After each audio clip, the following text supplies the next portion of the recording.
साई के साथ एक और साथी थे जो इसी यूनिवर्सिटी से थे, जिनको अबडक्ट किया गया था, जिनको किडनैप किया गया था और 10 साल के लिए उनको भी जेल में बंद कर दिया था। वो साथी हमारे साथ है comrade Hem Mishra.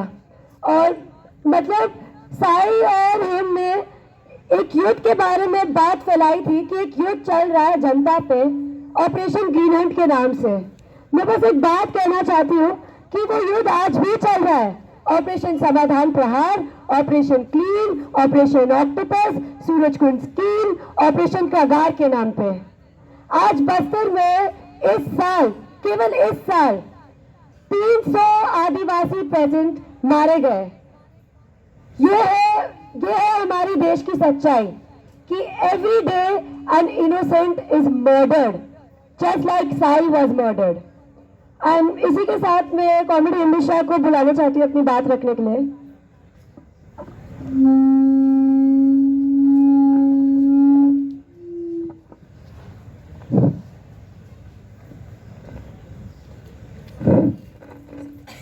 Friends and comrades and friends on professor on the dais, आप सभी का क्रांतिकारी अभिवादन।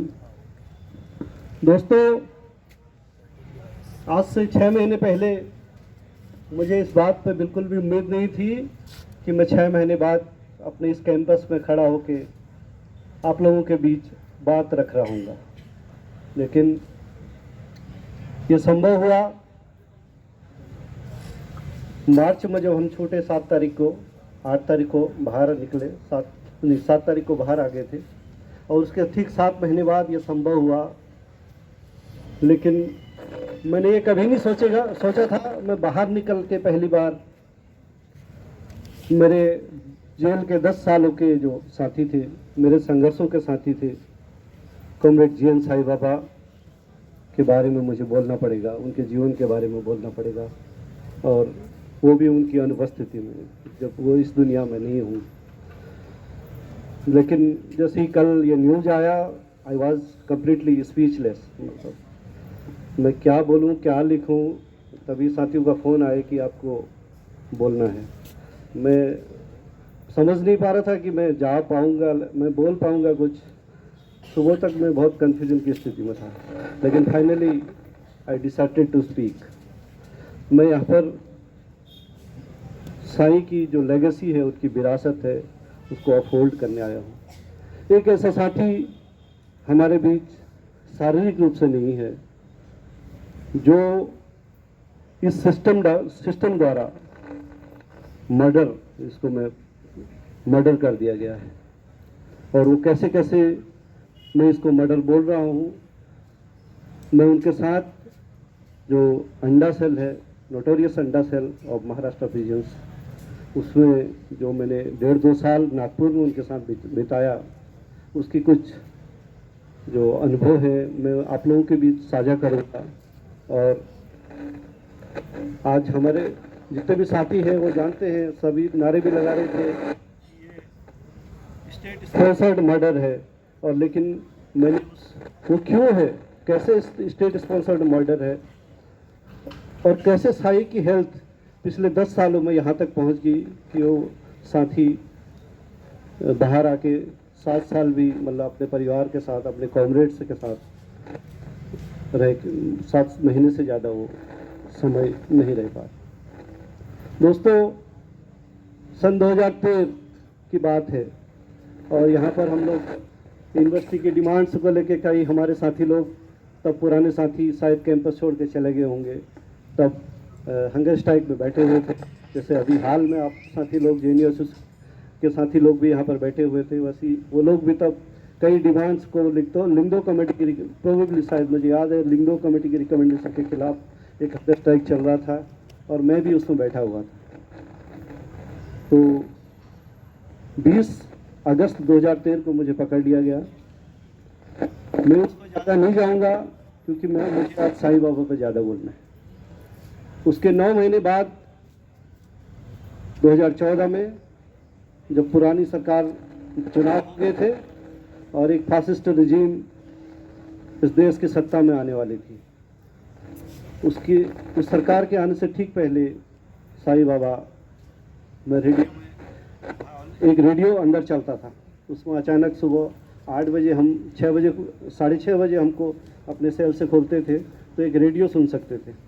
न्यूज़पेपर बड़ी देर में आते थे तब, तो उसमें सुना साईं बाबा गॉट अरेस्टेड। और सर यहाँ अनंता नारायण यहाँ पर बैठी हुई है, गोटा की भूतपूर्व प्रेसिडेंट, तो उनका एक स्टेटमेंट सुना था।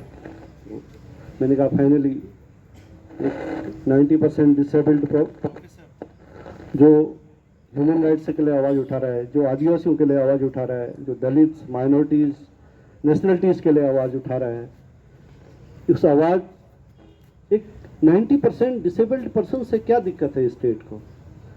लेकिन मैं इस बात के लिए भी तैयार था कि इतिहास में ऐसा हुआ है और ये स्टेट भी उन तमाम जो सत्ताएं हैं, जो क्रूर है, जो जनता पर दमन करती हैं, और ये दुनिया में जो सबसे बड़ा लोकतंत्र होने का दावा करती हैं, ये रिजीम भी उससे ज़्यादा क्रूर है।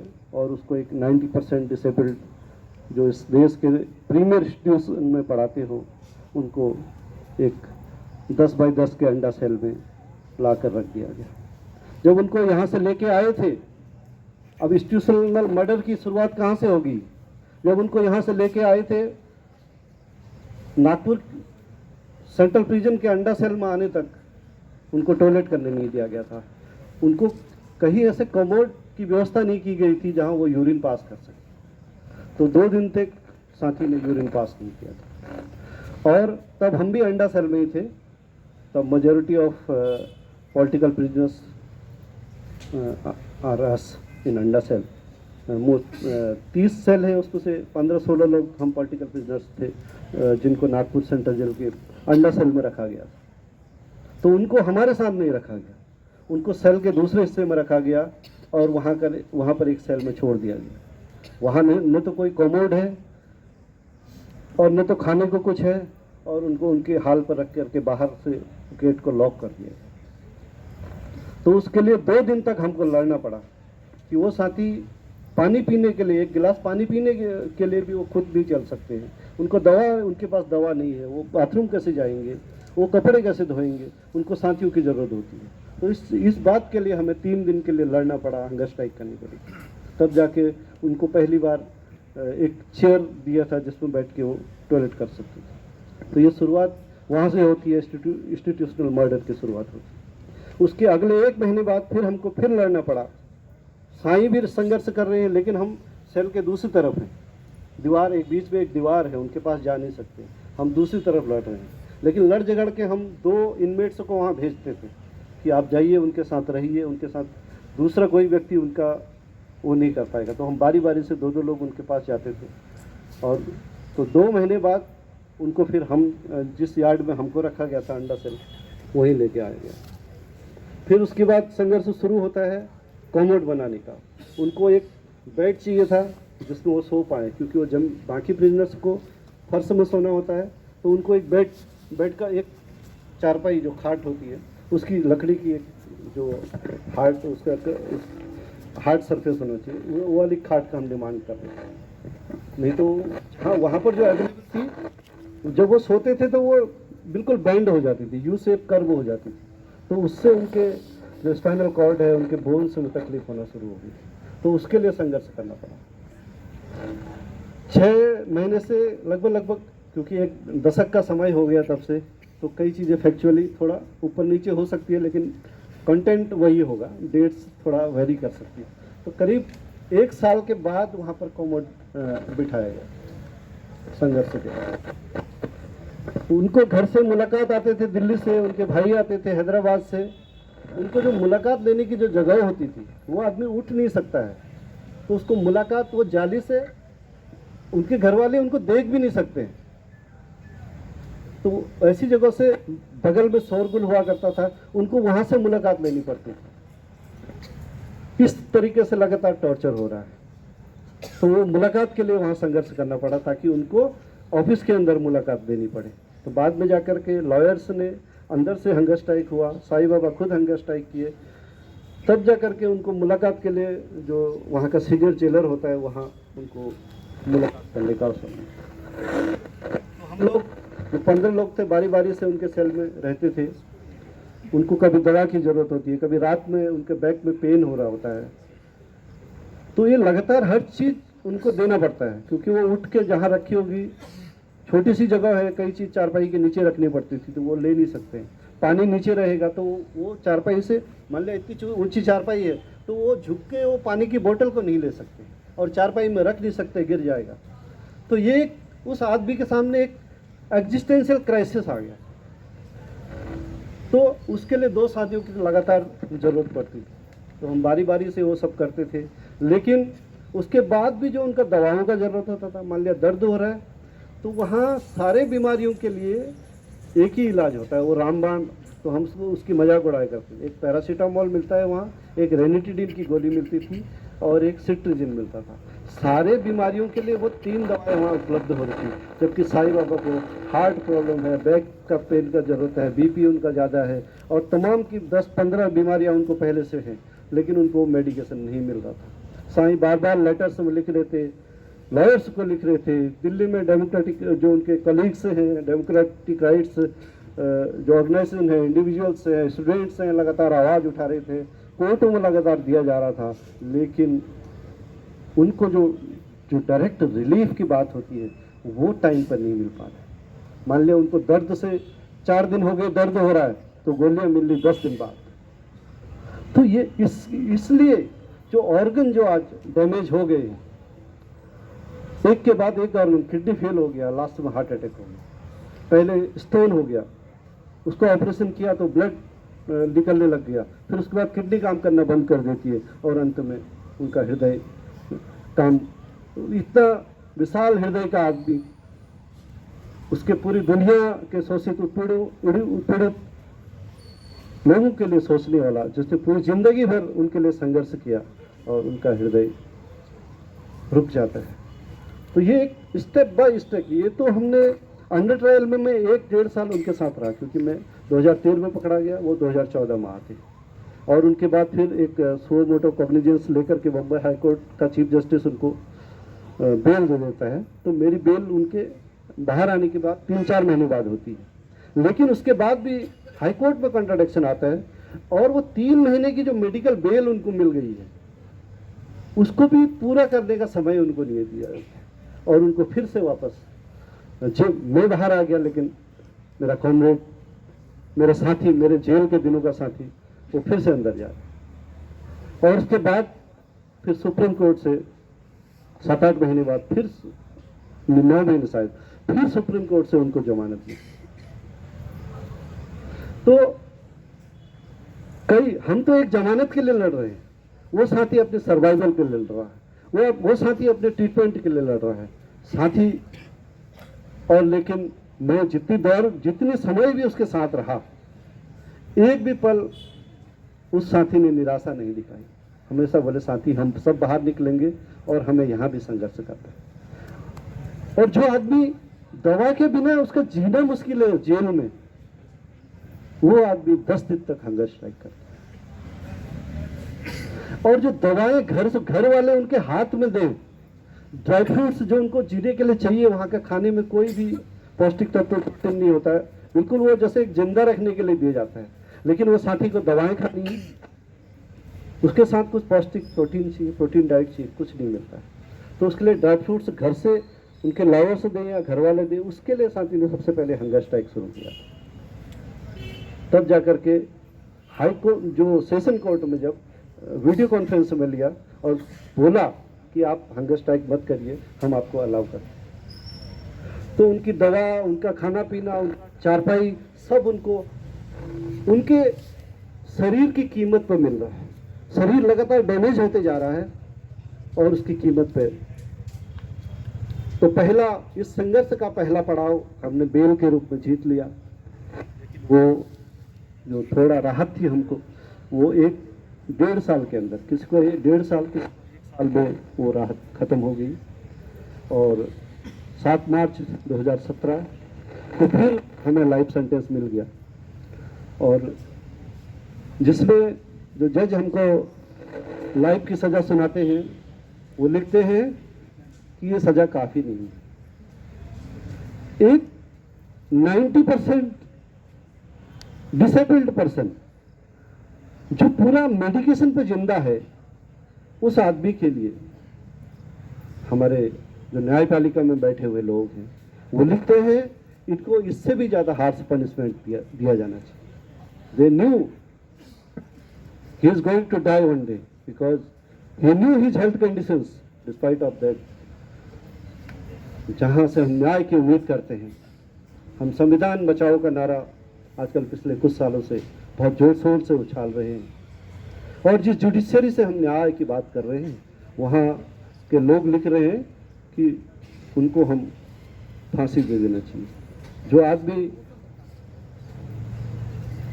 उसके बाद ये 7 सालों का लंबा सफ़र, उसके 2 हफ्ते बाद जब सज़ा लगी, मैं नागपुर सेंट्रल प्रिजन में था, मैं उनके ही सेल में था, क्योंकि उनको दवाओं के जो पर्चा होता था, डॉक्टरों का प्रिस्क्रिप्शन होता था, उसको देख के दवा देनी पड़ती थी। और आदिवासी साथी थे एक जिनकी डेथ होगी, पांडु नरोटे, वो भी वहाँ थे। लेकिन कई बार उनको रात में अचानक दर्द हो गया, उनकी तबीयत खराब होगी, तो उनको दवा देखना है, वो पर्चा जो लिखा है उसमें देखना पड़ता है कि कौन सी दवा है और किस समय देना है। तब मैंने झगड़ के बोला कि मैं उनके साथ रहूंगा, नहीं तो वो आदमी सर्वाइव नहीं कर पाएगा despite of my physical limitation. मैंने बोला कि मैं उनके साथ रहूंगा ही रहूंगा। लेकिन 2 हफ्ते ये भी सरकार को पसंद नहीं आया। 2 हफ्ते बाद मुझे और प्रशांत राही को अमरावती भेज दिया गया। तब मुझे अपनी चिंता नहीं थी, मैंने कहा, और साईं भी एक शब्द वो बोला था, this is not a life sentence, this is death sentence, जब मैं जा रहा था वहाँ से। उसके बाद मुझे 2 महीने अमरावती में रखा गया, फिर उसके बाद 3 महीने नासिक रखा गया, फिर नासिक से 3 महीने के बाद मुझे कोल्हापुर भेज दिया गया। और कोल्हापुर एक विशेष कारण से, मैं थोड़ा ये साइंस से जुड़ा नहीं है, उसमें ये लिखा गया मुझे कोल्हापुर क्यों भेजा गया, मेरा इतना फ्रीक्वेंट जेल ट्रांसफ़र क्यों हो रहा है।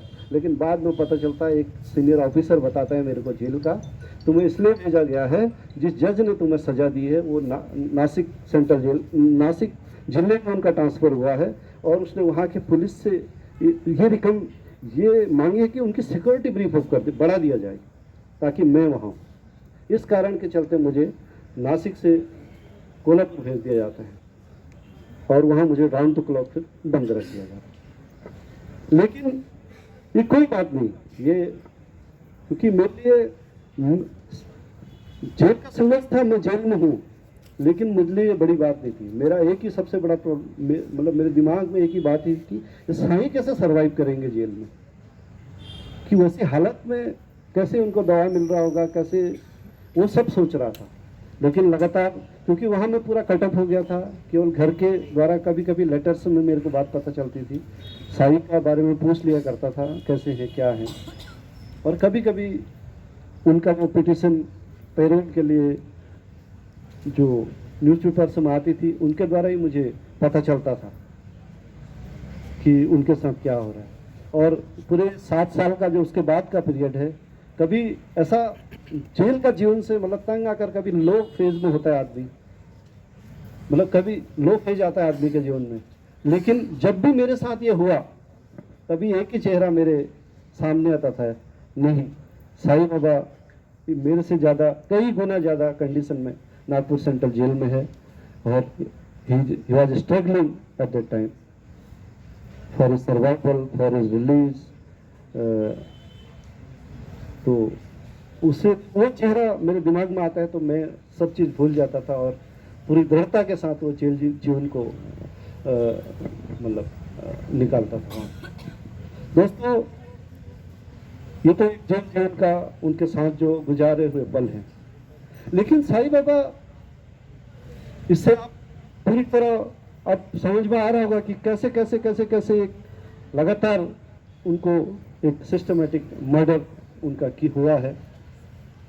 तो वो ग्रेजुअली हुआ है, step by step by step by, वो दिन, एक दिन का आपको एक चीज़ चाहिए, एक पेन भी चाहिए, आपको रिक्वेस्ट करना है, आपको एप्लीकेशन लिखना है, आपको राउंड में रिक्वेस्ट करना है, उसके बाद वो चीज़ मिलेगी। आपको लेटर्स के लिए संघर्ष करना है, आपके लिए बुक्स के लिए संघर्ष करना है। और एक तो जोक मैं बताता हूँ, जब मैं नासिक से कोल्हापुर जा रहा था, मेरे पास अमिताभ घोष की सी ऑफ पॉपीज थी। तो वहाँ के एक जेलर ने, जो 3 स्टार जेलर था, 3 स्टार मतलब इंस्पेक्टर के रैंक का, उसने बोला मुझे मालूम है तुम क्या पढ़ रहे हो, ये नक्सल लिटरेचर। ये उनकी समझदारी। तो इस पूरे 1 दशक के बाद हमने एक और बैटल जीती 2022 में, जब हाईकोर्ट ने हमको बरी कर दिया गया था। लेकिन ये भी जो इस देश के हुक्मरान हैं, ये शासक हैं, ये स्टेट है, उसको हम बाहर पसंद नहीं थे। तो उनने फिर रातों रात शनिवार को, जैसा ऐसा होता नहीं है सुप्रीम कोर्ट में, शनिवार को कोर्ट बिठाया गया और फिर से जो हमको थोड़ा सा खुली हवा में सांस लेंगे ऐसा लग रहा था। एक्चुअली मैंने तो खीर भी बना दी थी, मतलब जो हम रिकुक कर देते, थोड़ा जुगाड़ टेक्नोलॉजी, जो बर्तन हमको खाने के लिए मिलते थे वो मेटलिक होते थे। ज़्यादातर अब प्लास्टिक बर्तनों में हमको खाना मिलता है, तो मेटल होता था। अब तो हमने उसको एक पार्ट जैसा बना लिया था उसमें, तो उसमें हम रिकुक करते थे। थोड़ा दूध लेके और थोड़ा ड्राई फ्रूट्स उसमें सब जमा करके थोड़ा थोड़ा खीर सबको खिला दिया था। और मेरे भाई लोग मेरे को ले जाने आए हुए थे और वो सुबह से बैठे हुए थे। उनको सब मालूम था कि कोर्ट में क्या चल रहा है। मैंने तो न्यूज़ देखा था, कोर्ट तो जाते नहीं, अपील में गए होंगे। मेरे को इतना ही था, हल्का सा डर था, लेकिन ऐसा नहीं करेंगे, ऐसा एक वो था। लेकिन बाकी लोग, कई जो इनमेट्स होते हैं, उनने वो खीर नहीं खाई, लेकिन उनको अपने चैनल्स द्वारा पता चल गया था, लेकिन मेरे को बता नहीं रहे थे, ये परेशान हो जाएगा करके। लेकिन जब शाम को 3 बजे से दूसरी मुलाकात का जो टर्न होता है, उसमें मेरे भाई लोगों ने मुलाकात डाली और बोला कि फिर से वो स्टे लग गया है। और उसके बाद फिर से बाद में उसको नलीफाई कर दिया गया, फिर से हाई कोर्ट में जाता है। फिर उसके बाद 1.5 साल फिर हमको उस यातनाओं में, विशेषकर साईं बाबा को उन यातनाओं में रख दिया जाता है। तो उसके बाद आ जाते हैं, बाहर आ गए। बाहर आने के बाद साईं दूसरे दिन से ही पूरे हेल्थ इश्यूज़ में अपने एम्स के चक्कर काटते रहे, दिल्ली के तमाम स्पाइनल सेंटर में वो जाते रहे, तमाम अस्पतालों में। और जो ये 10 सालों का जो वो है, उनका लॉजिक क्या है, प्रशासन का लॉजिक क्या आता है, अरे उसका तो कोई इलाज नहीं हो सकता, वो तो पैरालिसिस में है, उसका कोई इलाज नहीं है दुनिया में।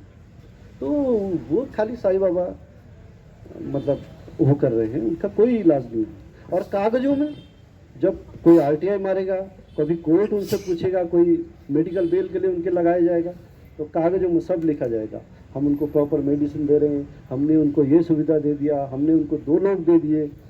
लेकिन कोर्ट को ये पता नहीं है उस आदमी को अकेले रखा गया था और वो हम झगड़ के उनके साथ शुरू में जा रहे थे। तो ये तो मेरे सामने जो चीज़ें हुई, लेकिन मेरा जब मैं उनके साथ नहीं था, पता नहीं उनके साथ क्या क्या हुआ होगा।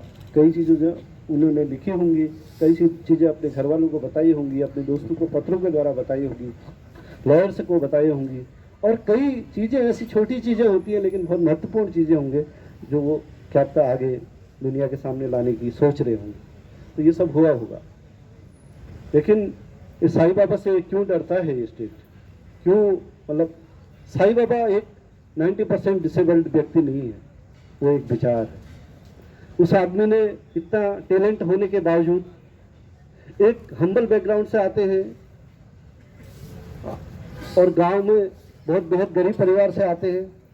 उनकी माँ उनको एजुकेशन के लिए पुश करती है और शहर में लेके आती है। वही चाहती है कि वो हैदराबाद आके बड़ी यूनिवर्सिटी में पढ़े, वो चाहती है कि वो टीचर बने, और उनने वो सपना पूरा किया। लेकिन इस दौर में जो पूरा सेल्फ सेंटर्ड जो व्यवस्थाएं हमको बना रही है, जो पूरा जो कैपिटलिस्ट सिस्टम, जो फ्यूडल सिस्टम, पूरा हमको एक व्यक्तिवादी महत्व दे रहा है। लेकिन उस आदमी ने एक प्रीमियर इंस्टीट्यूशन में आके भी कभी अपने बारे में नहीं सोचा।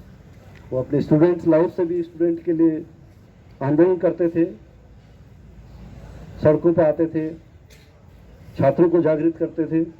जैसा 1.5 साल में उनसे बातचीत करके तमाम उनके बारे में कई छोटी छोटी चीज़ें मुझे पता लगा। तो और फिर बाद में जब वो दिल्ली आ गए मुझे सबसे पहले याद है 2001 या 2002 में वही एक व्हीलचेयर में साईं बाबा हैं और एक फैग फोरम अगेंस्ट इंपीरियलिस्ट ग्लोबलाइजेशन करके एक फोरम बना हुआ था और कई सारे लेफ्ट डेमोक्रेटिक लोग उसमें शामिल थे। तो उसका एक रैली था इसमें, तब मैं कॉलेज में शुरुआत में आ रहा था। तब मैं पहली बार साईं बाबा का नाम सुना था कि इस आदमी को व्हीलचेयर तोड़ दिया है और पुलिस ने उनको डंडे मारे। तो वो साईं बाबा केवल पढ़ने लिखने वाला भी, केवल पढ़ लिख के केवल किताब ही नहीं लिख रहा है, वो सड़कों में आ रहा है, अपनी लिमिटेशन के बावजूद वो सड़क में आवाज़ बुलंद कर रहा है।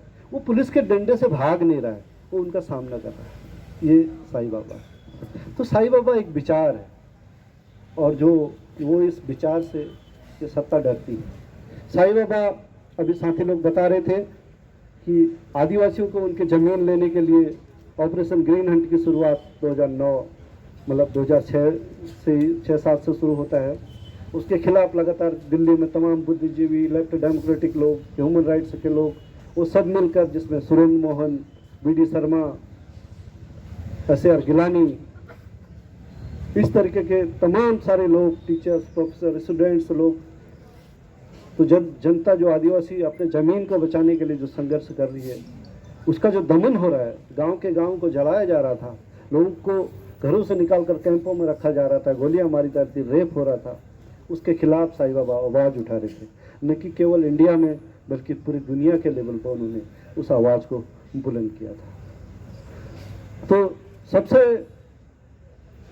2001 में नाम सुना था, लेकिन दिल्ली आने के बाद जब 2010 में मैं JNU आ गया, तब जाके उनको नज़दीक से सुनने का मौका मिला। वो यहाँ पब्लिक मीटिंग्स में आते थे, अपनी बात रखते थे। तो कहीं ना कहीं लगता था कि यार ये आदमी मतलब इतना संघर्ष करके, कितनी प्रखरता से, मतलब कितना बुलंद तरीके से अपनी आवाज़ जनता पर होने वाले उत्पीड़न, दमन के खिलाफ ही बोल रहा है। एक ऐसा समाज जहाँ सब बराबरी हो, बराबरी के समाज के लिए वो आदमी संघर्ष कर रहा है। तो उस आइडियाज़ से हमको ज़्यादा, मुझे भी प्रभावित किया और हम मेरे जैसे कई लोगों को उन्होंने प्रभावित किया। तो इस विचार से वो सत्ता डरती है। और